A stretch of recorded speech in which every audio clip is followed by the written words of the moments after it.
Let's have a closer look now at rising tensions along Russia's border with Ukraine. Moscow is not optimistic it will strike a deal to withdraw troops after one of the country's key security demands was formally rejected. Our Europe correspondent Nick Dole has the latest from London.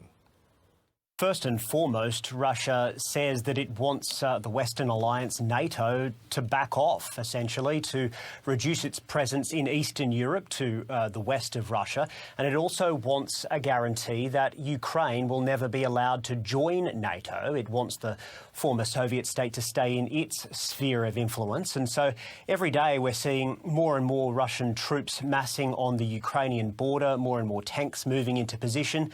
Officially, it is for military drills, but Ukraine sees it as a clear threat, as does the rest of the West. Russia has told the West that if it wants a de-escalation, it needs to agree to its terms, but the US has already told Russia, and again just in the last day or so, that it won't be agreeing to that demand, stopping Ukraine from joining NATO.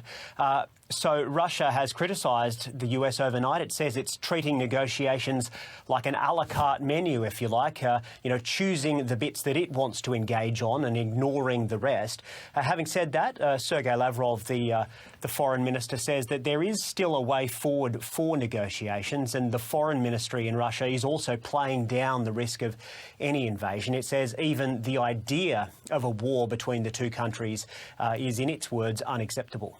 And Nick, as negotiations continue, Western forces are also building up their defences. Tell us about that. That's right. NATO is bolstering its presence in Eastern Europe, and just overnight we've seen more F-16s, this time from Denmark, moving into position in Lithuania. This comes on top of the US authorising its missiles to go to Ukraine to assist, and the UK also sending anti-tank weapons and personnel to help with training in Ukraine. This is on top of the threat of economic sanctions, of course, and all of this is designed to really increase the cost for Vladimir Putin, if he is planning an attack, to really make him rethink that. And analysts say that the next few weeks really will be crucial in terms of timing, because come March in Ukraine, the snow will start to melt. That will create more mud. That'll make it much more difficult for invading forces. So if President Putin is plotting to invade, he might be facing a shrinking window.